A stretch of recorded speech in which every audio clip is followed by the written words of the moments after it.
Do you want more success, more growth, more results? Then it's time for the Boundless Success Accelerator from the Modern Observer Group. This isn't your average coaching program. It's where top performers come to dominate. Weekly group sessions, on-demand coaching, a community that's got your back, and a power-packed library of tools to supercharge your business and career. No more excuses, no more waiting. Get in, level up, and start building the life you've been dreaming about. Visit us at modernobserver.com/boundlesssuccess to join today. Let's get you to the next level.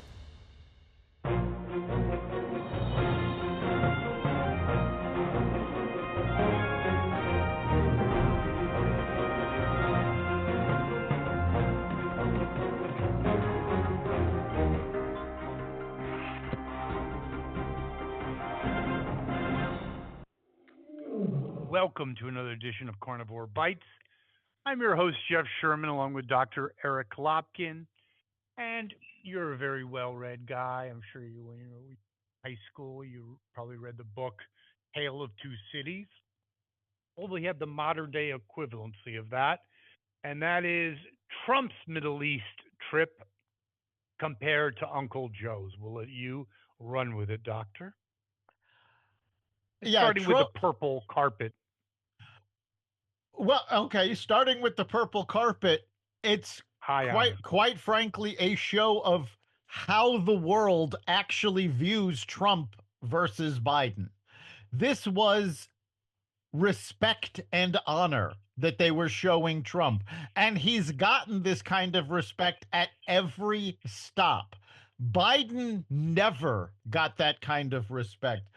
And I said to someone earlier in the trip when he just went off, you know, all Trump had to do to make this trip successful was not have a foreign leader herd him around. Yeah. And he blew it out of the water. Oh, billions of dollars in investment from Saudi Arabia, billions more from Qatar. There is the strong possibility that the deal he signed with Qatar this morning could create up to 2 million U.S. jobs. Okay, let me ask you a question, Dr. Lopkin, because this is it. Quote the Michael Jackson's last tour that never happened. You're Bob and Nancy in Indianapolis. I mean, it's a real question. It's not rhetorical. How does that not register when you see the motorcade being followed or being sandwiched by Arabian Chargers? I mean, the purple carpet, which is the ultimate sign of respect in that country, relates to the purple blossoms in the desert. How does you talk about these, we'll talk about approval numbers and all that stuff. How does the average American, doesn't it register eventually that Biden was a failure and so are the Democrats? How can it not? That's partisan, but I don't think it's a partisan question. Actually, I don't know that the symbolism is going to have as much impact on people who don't follow politics closely as you might think. What'll have the impact is the announcements of all of the deals, the announcements of the jobs that are going to come, the influx of money that's coming into the country as opposed to going out of the country for a change. That's where the impact is going to be. I agree with you, but I think it's an 80-20.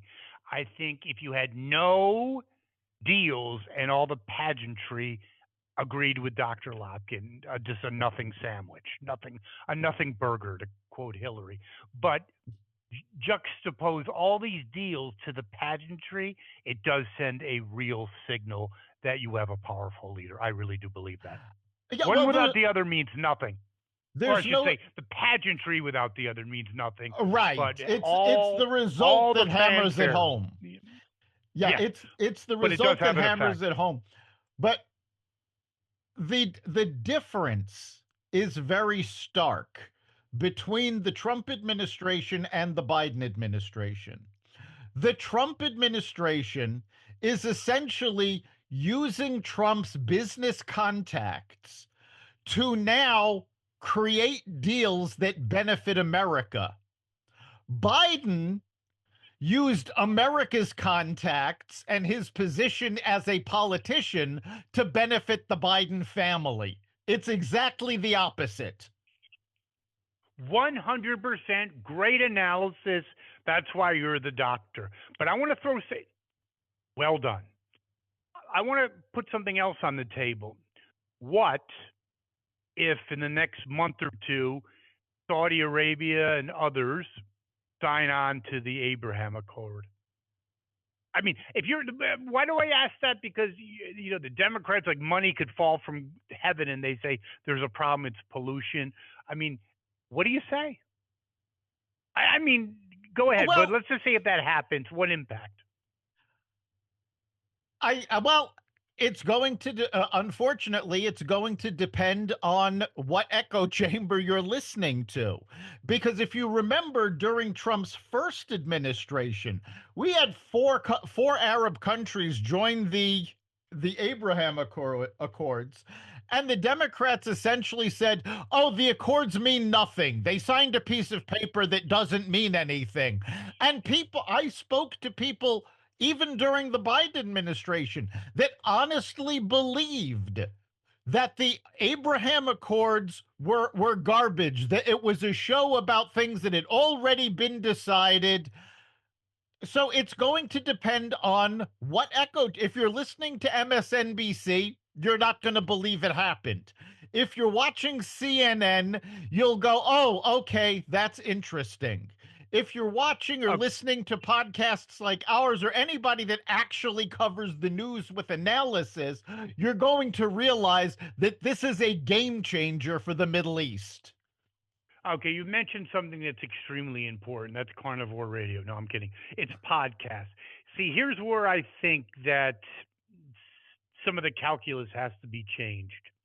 And that is in 2016, 2018, corporate media was still the king of the jungle.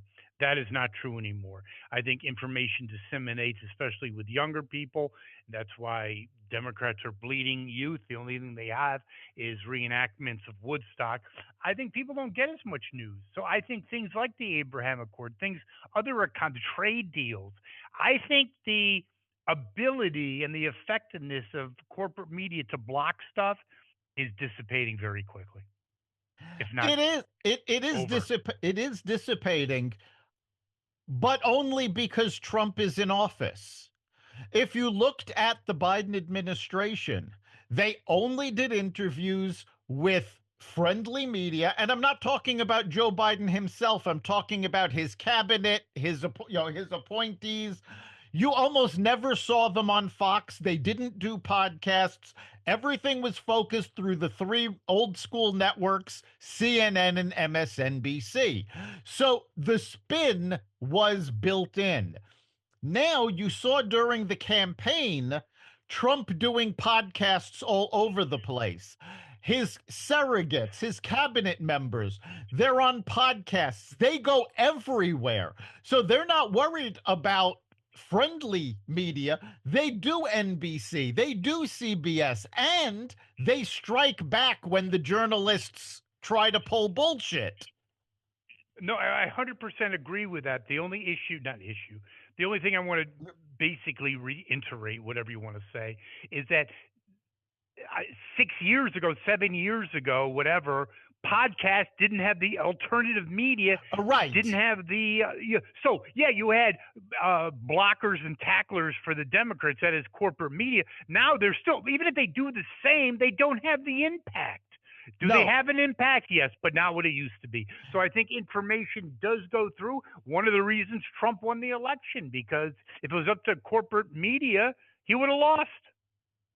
Well, and again, part of what made podcasts get so much more power than they had was One, the acknowledgement from the Trump campaign that this was a viable medium and it was important, but also because it was podcasters for years, and credit where credit is due, Fox News, Newsmax, and OAN, that was reporting on Biden's infirmities all along.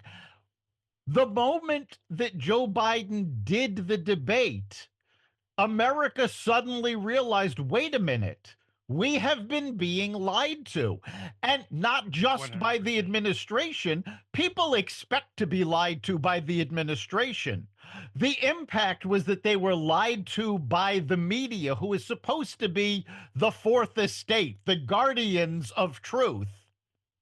Okay, then you know that ship has left the station Oh, maybe yeah. 30 years ago. Okay, no, I know Yes, there was no going to be not a but now it's conflict out. there. But now it's out there. Now And people you're 100%. understand what's going on. Your analysis is 100%. It's like being in a relationship and they say they're going to the baseball practice every day, but they're hooking up with someone else. You've been lied to, and I believe just like in personal lives, in business, like for instance in sales, once you lie, you can never get it back. It's a truth, or it's It is. very difficult to get it It back.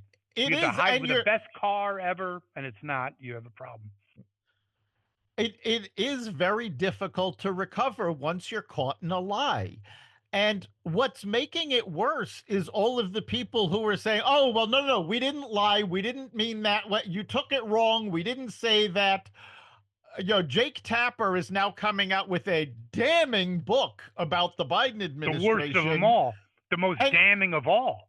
yet, Yes, if you take a look on YouTube, you can see the clips where he's accusing um, other more right wing Laura Trump. pundits. Laura Trump. Yes, Laura Trump was one of them, saying, "How dare you say he's mentally infirm? You're not qualified." It's like they were saying, don't believe your eyes, believe what we're telling you. And that just doesn't fly, because now it's all come out. And it started as a joke where people were saying this cover up is worse than Watergate. Guess what? It's not a joke anymore. This was a bigger cover up than Watergate. Agreed, but I also want your opinion. I'm sure our listeners do as well. You can think again, conspiracy theories. It started out as a joke. It's not a joke anymore with that auto pen. Who really signed all this shit? I mean, No, that's not a bullshit question. That's a real no, it's question, not. Lopkin. It's a real question, and it needs to be answered. And there needs to be a Yes. congressional inquiry into whether or not Joe Biden actually knew what was going on. To take a line back from the Iran Contra, we need to know what he knew and when he knew it. If he was not aware of the laws that were being signed in, the bills he was signing into law, then quite frankly, like the Inflation Reduction Act, the CHIPS Act, all these things that they touted, if he wasn't aware he was signing them, or if somebody else signed them, there's a good possibility that they could all be thrown out as illegal. I think it's a bigger issue with the pardons. I believe because there's these rose garden ceremonies with him with the inflation. That's lesser of an issue. Well, I'm There's using ancillary. I'm using those bills as an example because everybody knows No, their names. no, Yeah. 100%. I got it, 100%. I think what's more salient is all those pardons, maybe less known bills. You don't need you need an auto pen when you're in an autograph show and you're whipping out autographs for 5,000 people. You don't need an auto signer for legislation or pardons. It makes no sense. I think there was a real problem, and I believe you were 1,000% correct, 1,000,000,000% correct. It makes Watergate look like a joke. It was the biggest scandal, and it's another reason why the Democrats are really struggling. This whole bullshit, and that's what it is, about democracy. Democracy, you had someone that wasn't even alive as president. You could have blown up the world. And that's not hyperbole. That's the truth. And you really look at what the situation is. It's downright scary. There were even talk in Tapper's book that he was so frail they thought his spine was going to give out and they'd have to put him in a wheelchair, but they were waiting till after the election. Does that look like democracy to you, Dr. Lopkin? No, you're hiding from the American people the fact that the commander in chief is incapable of doing his job. I mean, quite frankly, during the Trump administration, the Democrats kept yelling, "Well, Trump is not capable of this. We're going to have to invoke the 25th Amendment." Uh, that credibility is gone. The Democrats can no longer claim any 25th Amendment, impeachments. It's like, no, all of this should have been done during the Biden administration, and they covered it up. Yes, and again, we talked about this years ago. The Democrats, I'm sorry, I mean, both parties want power, but Yes. there is a line, a Rubicon to cross, and that the Democrats have no problem crossing it. They will jeopardize America's future, both economically, militarily, and from security perspective, for their own empowerment and betterment. You look at the war in Ukraine. I mean, no sense boring everyone with a whole list, but these things were getting more dangerous and could have gotten to the point of no return. It is unconscionable, and if the Republicans have any kind of ho-hos, they would get their ass in gear and start looking at this. Well, Ron think Klain, others need to testify. Yeah, I think, and I have not gotten confirmation on this. I've just heard some, some basic rumors that there are a number of people in the congressional committees who are planning on opening investigations, but not until after they get the big, beautiful bill passed. They want to focus on the tax cuts and focus on rebuilding the economy from what Biden left. And then they are actually going to start investigations, which I agree with. I'm glad they're putting the American people first before what could be considered political investigations. Okay, you bring up I agree with you, by the way, 100%. Okay, and it's not really belaboring a point. It's very interesting to me, and I think for most of our listeners. And if this bill passes, the stock market's going to go up 1,000 points that day. Okay, and it's going to have a huge run.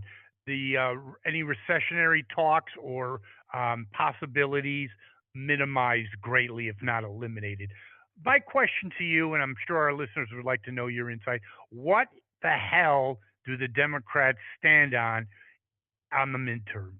I know could be a comet that crashes into America. You never know what's going to happen. But overall, what the hell do they got going for them? I mean, you look at even Mr. Hogg, the weightlifter. He lifts toothpicks, by the way. He's been replaced. I mean, you have a party in disarray, getting arrested for body slamming ICE agents. I mean, there's just no. And then also like Chuck Schumer and others, Joaquin Jeffries. Um, it gets me like cry wolf. It's just, what are you bitching about? There's nothing to bitch about. Your thoughts are, but what do they really have to stand? If these things go through, if an Abraham Accord, when these jobs are coming from the Middle East and other places around the world, I don't know what you can talk about. And I know it's partisan, but it's really not. You're the marketing guru. I don't understand what you can talk about.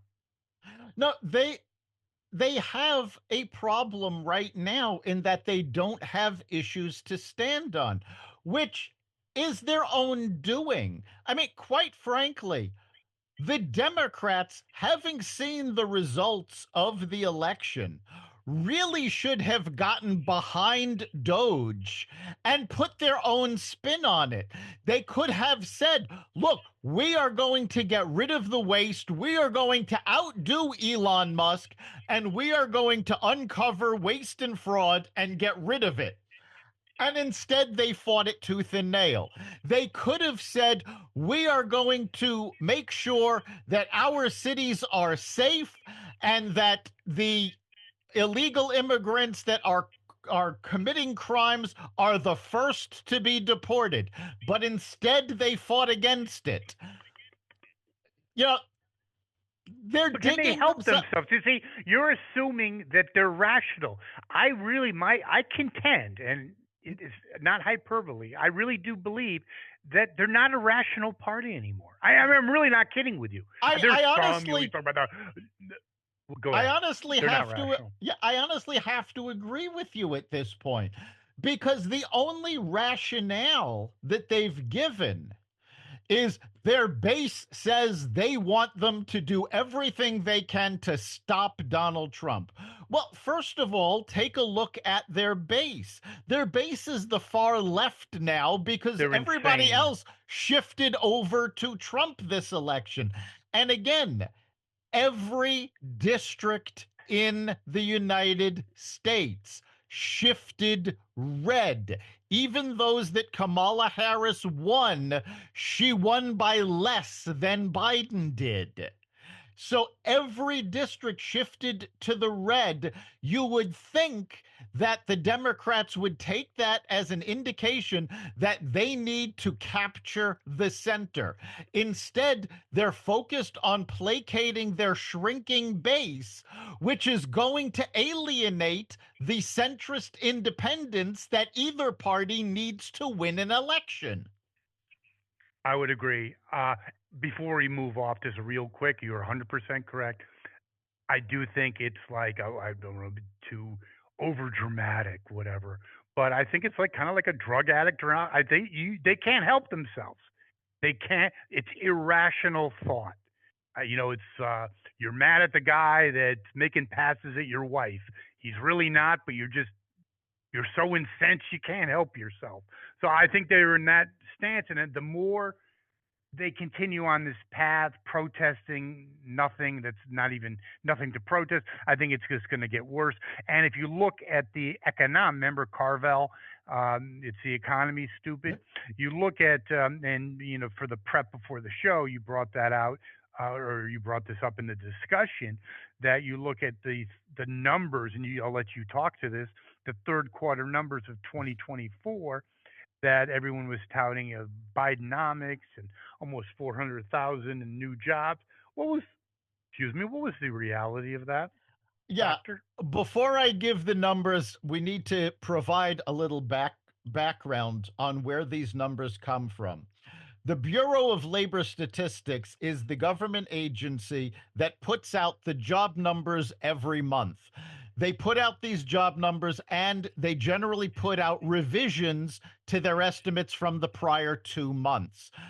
This data comes from a survey. They've got about 600,000 businesses that they survey about 200,000 of them for each of these reports.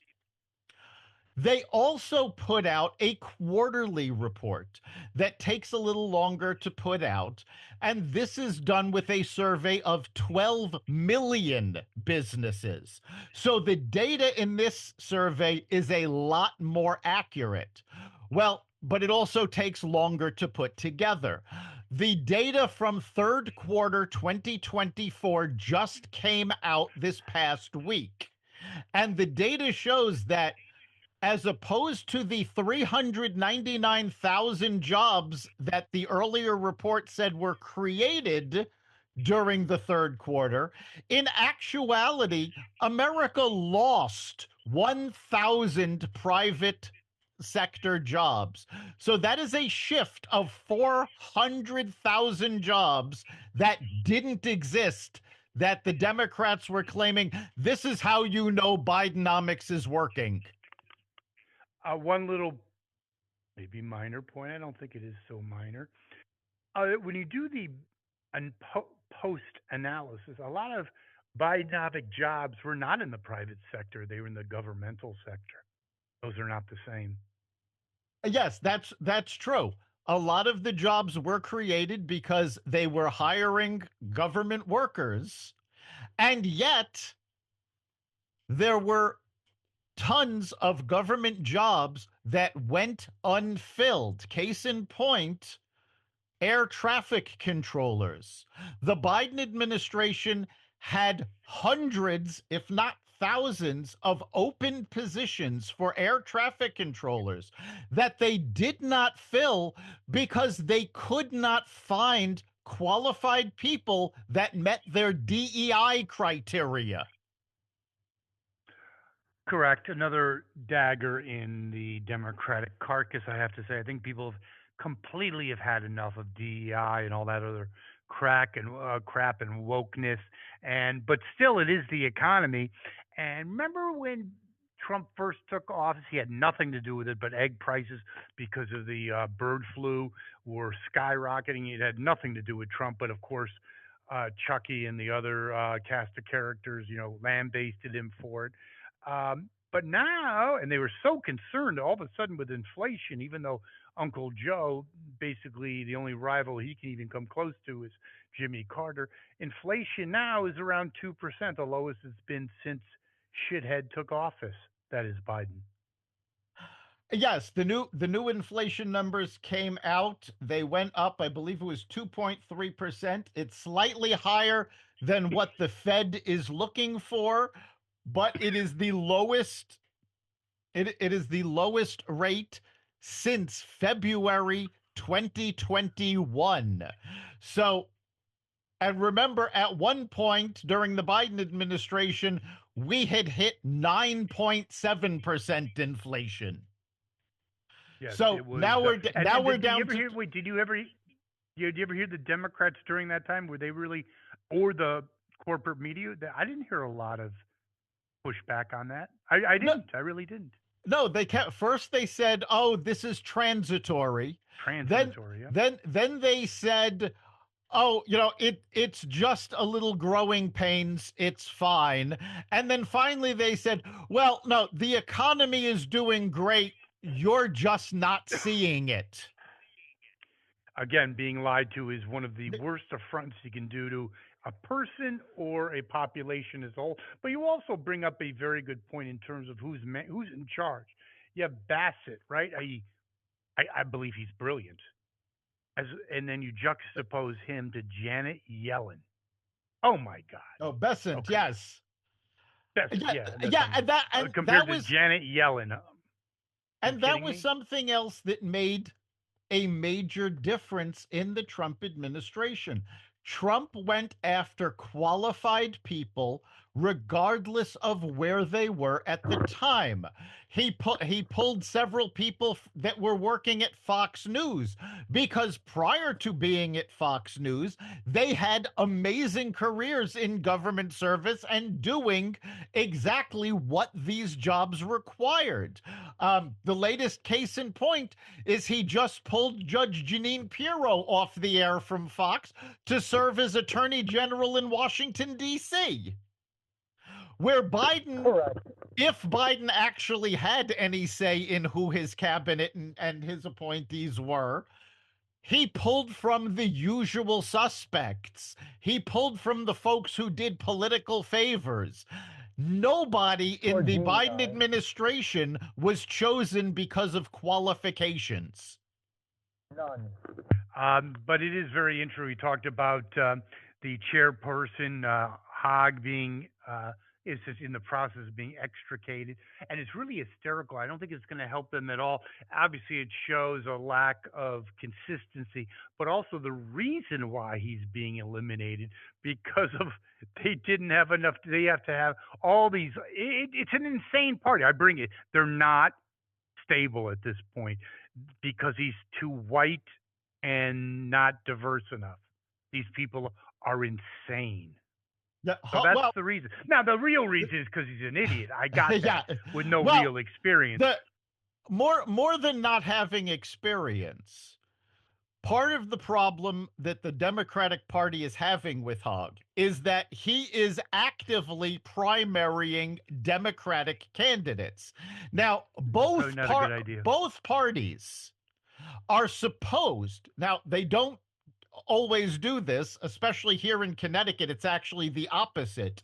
But both parties are supposed to stay out of the primaries. The primaries are supposed to be anybody who wants to run in a primary can, and the winner gets the party support. Hogg is throwing support behind specific candidates, which again you're supposed to leave it up to the voters. Which again the Democrats take a look at the Democrats have a problem presidential doing that. primary. They Yeah, I they think it's a rigged their real issue. presidential primary, so this is a major issue for them.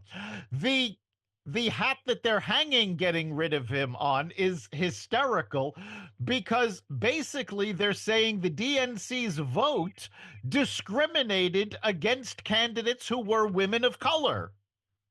It just it's actually unbelievable. It's funny, but unbelievable. But I think it's also indicative of a wholesale panic. You look at Rasmussen did a survey, and they're very accurate, even though they're right leaning.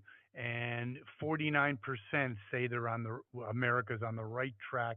That is a 40-year high. Yes. You can't. And why do I bring that up? Because you could say all the shit you want. He's a Nazi and blah blah racism. But if people are feeling this, people are feeling, and I think it's going to go up. I think this was done when the tariffs were still a real open-ended question before the trip to the Middle East. I mean, probably 53%. I mean, there's nothing there. What are you going to bitch about? Things are too good. We're getting spoiled. What do you do? Right. Going back to it's the economy, stupid. We saw inflation. Yes, it's still going up, but at its slowest rate since the first Trump administration. We saw they were hanging their hats on the stock market volatility. Well, this week the S&P 500 erased all of the losses since January 1st. It is now higher than it was during the Biden administration. So and if you pay attention, they'll pick a topic. Doesn't matter what that topic is, and they'll go all in for about a week and a half or so on that topic, bitching and moaning and yelling, and then it'll turn out that they were completely wrong. They don't have a leg to stand on, and all of a sudden they'll move on to the next topic. That's called desperation, my friend. Yes. And I think it's increasingly not working. And also, what's not working is the Democratic bench of so called superstars. Yeah, Bernie, I'm sorry to say, couldn't happen to a nicer piece of shit. But I think that train's left the station. 1%, 1%. Yeah, okay, you get rid of one of your homes. Okay, so he takes private jets along with the other communist AOC, and he's bitching and moaning all the time about we're 3 years away from extinction. Meanwhile, his private travel is equal to like I don't know 100 houses for a whole year, and he's beneath. So do as I say, not as I do. He's not going to sit at the United Terminal. That's for the schleps like you and I, and like our listening audience. He needs private first class. What are you, crazy? Yeah, you other shitheads can go in stowage. But Bernie and AOC, who never worked a day in their lives before getting into politics, need to go first class, of course. What are you, crazy? What are you, nuts? Yeah, they're flying private jets all over the country. And his response to being questioned about this is, well, Trump always flew in a private jet. It's like, yes, but Trump wasn't claiming it was a problem. Trump wasn't going after the millionaires and the billionaires. So, and also another little point. No, wait, another little point. It was Trump's frigging plane. Right. Duh. Yes. Yeah, just a little minor point. Okay, yeah. Go ahead. Sorry. But on top of that,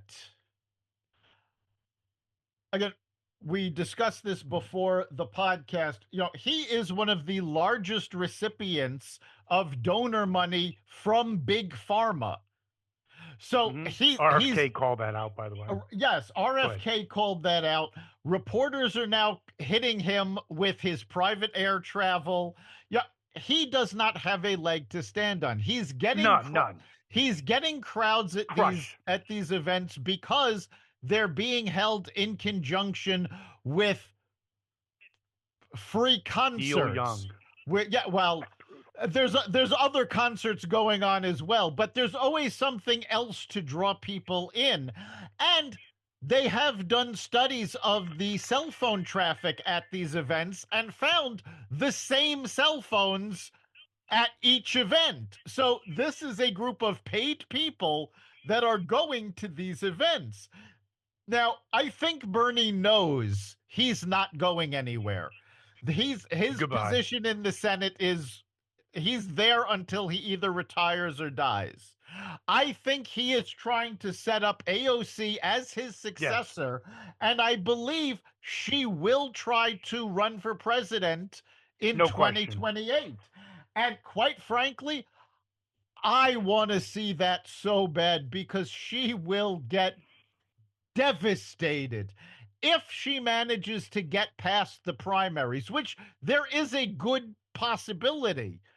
Because if you take a look at the primaries for both parties, the Republican primary candidates swing to the right. The Democratic primary candidates swing to the left. And then once they win the primary, they try to move to the center to get the centrist independents. There is no way for AOC to move to the center. Let me just AOC, interject one thing on that. One thing though, I think historically, it's true somewhat for the well, both parties are becoming more polarized. Here's where I disagree with you on. I don't think the Democrats can and have any inclination of moving to the center. They are firmly entrenched in the left. I do agree with you 100% that not only would AOC lose, but it would be one of those one and dones a la like 1972 with McGovern, never to be seen again. In fact, if I was going to advise her, which I wouldn't because I despise her, I would probably tell her to do the podcast, do the TikToks, and just keep a good thing going.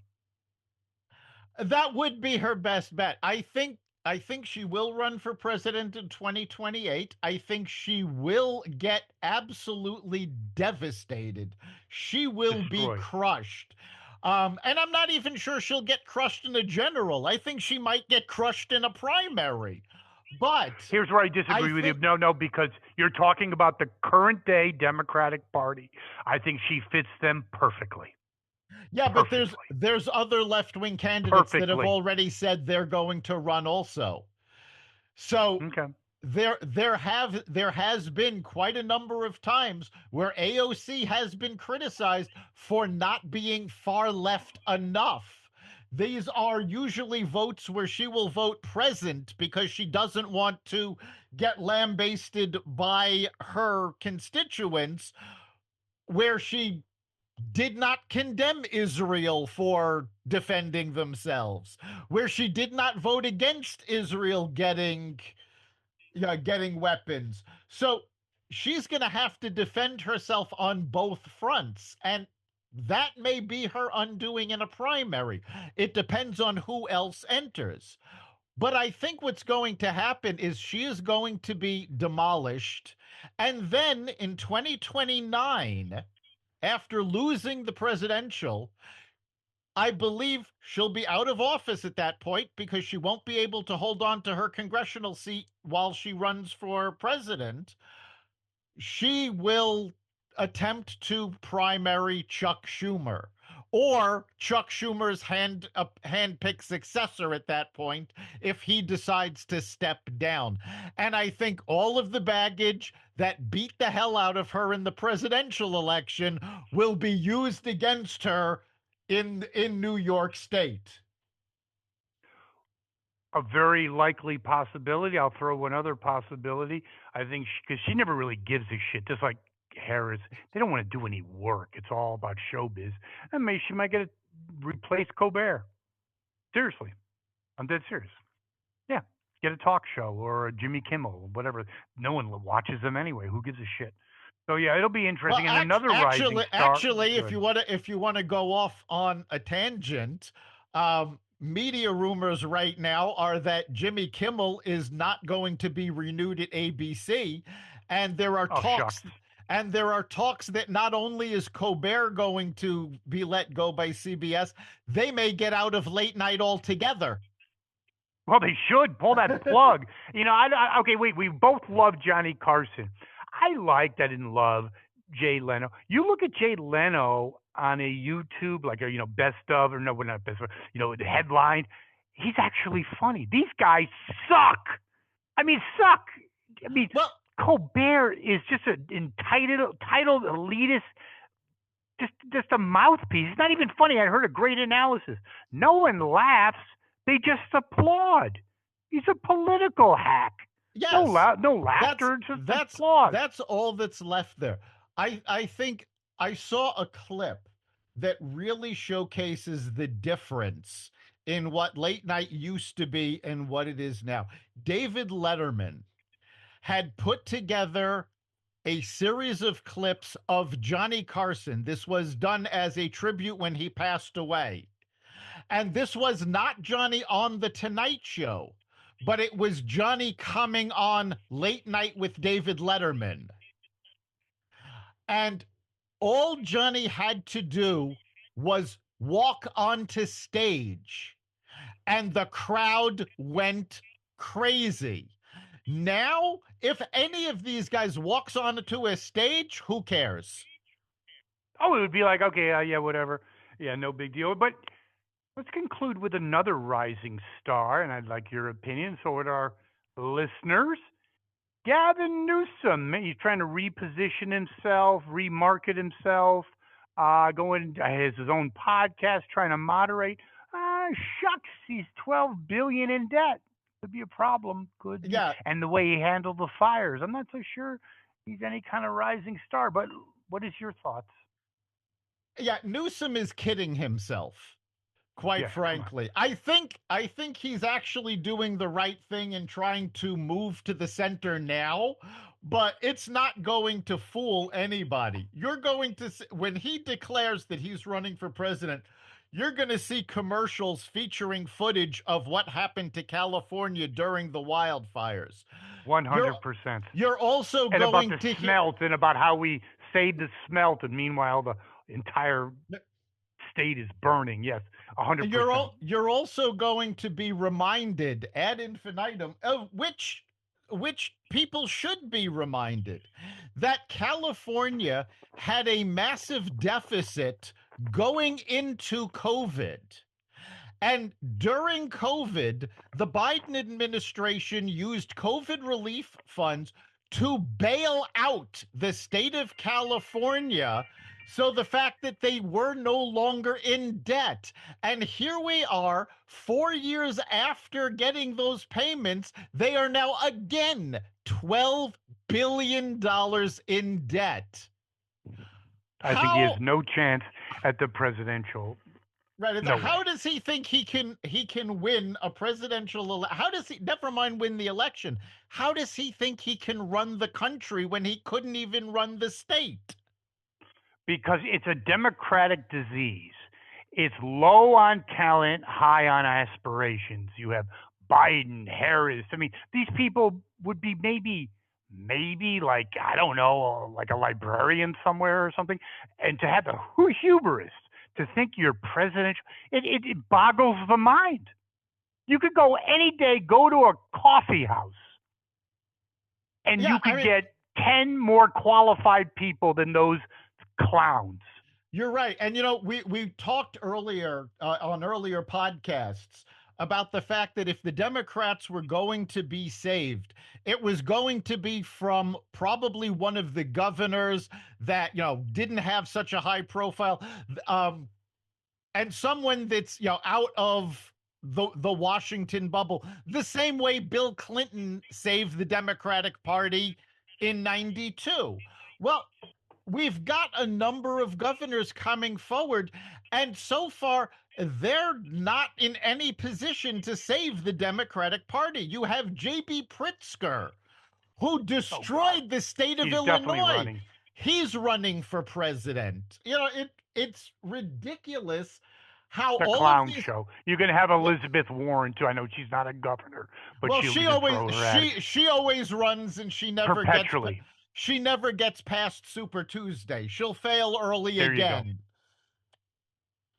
Oh, well. So, we are not failing. Good. Before we sign off, I think there is one story we need to cover on a much lighter note, fortunately, but we didn't talk about this in the prep, and because I just remembered about it. But there has been a major shift at Major League Baseball. The commissioner has removed Pete Rose and Shoeless Yes. Joe Jackson, as well as 18 other ball players who had lifetime bans in baseball. They are now eligible to be put into the Baseball Hall of Fame, saying, and I loved this quote, that once somebody passes away, there's nothing they can do to be a danger to baseball. We can forgive them for their actions. Well said. Awesome. I think Rose should have had that happen a long time ago. Yes. Excellent show, Dr. Lopkin, and our listeners can contribute to the process, can't they? Yes, let's hear what you have to say. Go to the Carnivore Radio Facebook page or xvadio.com/connect. Let us know what you think. And of course, you can catch every episode of Carnivore Bites at the Carnivore Radio website, xvadio.com, the Apple Podcasts app, YouTube, Rumble, Spotify, iHeartRadio, Audible, Amazon Music, and other platforms that respect freedom of speech. Thank you, Dr. Lopkin. See you next time. We'll see you then.